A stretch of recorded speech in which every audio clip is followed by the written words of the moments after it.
Ngelihat dari 2 kacamata ya, artinya kepentingan dari sisi kondisi pengusaha sendiri sama kondisi buruh. Jadi artinya bagaimana kedua belah pihak mencapai win-win solution. Sekarang yang harus kita cari adalah win-win solution. Jadi artinya pengusaha sendiri kan cash flow-nya terganggu ya, walaupun pemerintah sudah berusaha juga melakukan restrukturisasi ya, bantuan produktif untuk UMKM dan berbagai macam pembiayaan korporasi untuk membantu cash flow dari korporasinya sendiri. Jadi dari sisi korporasi memang mengalami tekanan. Kemudian yang kedua dari sisi konsumen tadi kan ataupun sebagai dia pekerja ya, itu dia sebagai buruh misalkan bekerja ingin mendapatkan upah minimum yang lebih tinggi, sedangkan kondisi pengusaha memang seperti itu. Nah, jadi harus dicarikan memang win-win solution-nya, yaitu kalau menurut saya yaitu tergantung negosiasi antara perusahaan dengan pekerjanya sendiri, bagaimana sama-sama untuk menyelamatkan kondisi perusahaan juga menyelamatkan keuangan rumah tangga. Jadi artinya perlu ada pengertian dari kedua belah pihak bahwa ini memang kondisi yang extraordinary sehingga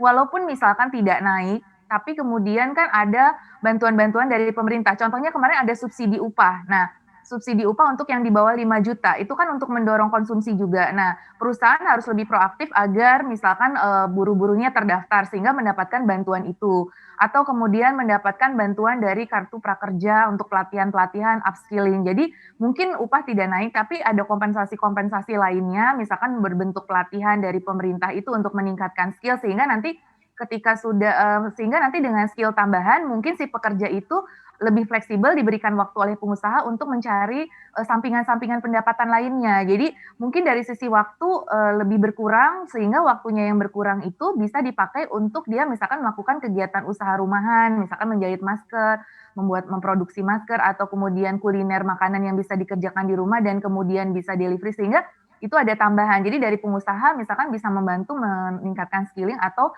dari pemerintah mendaftarkan mengusahakan untuk mendapatkan fasilitas pelatihan-pelatihan dari pemerintah, bekerja sama dengan Balai Latihan Kementerian Tenaga Kerja dan sebagainya. Jadi artinya di situ ada upaya-upaya yang untuk mencari jalan tengah. Kalau menurut saya ini harus dibicarakan dengan kepala dingin karena ya bukan hanya pengusaha saja yang terdampak ataupun buruh saja yang terdampak, tapi kedua belah pihak terdampak. Sehingga bagaimana solusi jalan tengahnya itu harus dicari inovasi-inovasi kreatif untuk tadi mendorong agar ini tetap bisa berjalan. Ya itu bisa kan sisa waktu mereka yang mungkin kompensasi karena upahnya tidak naik bisa digunakan untuk pelatihan mereka misalkan pelatihan digital, pelatihan internet marketing dan sebagainya. Itu kalau menurut saya bisa dicari solusinya asalkan dengan kepala dingin bahwa ya masing-masing tidak ego ya, tapi ada jalan tengah karena ini untuk sama-sama saving perahu yang sama gitu, dalam perahu yang sama. Ya, kalau ada tuntutan dari para buruh untuk supaya upah minimum tetap naik 8%, ini risiko-risiko atau opsi-opsi apa saja yang sebenarnya yang perlu kita waspadai seandainya tidak tercapai titik tengah yang tadi Bu Telisa sampaikan? Ya, memang di sinilah peranan pemerintah bagaimana menjadi mediator ya antara pengusaha dan buruh ya.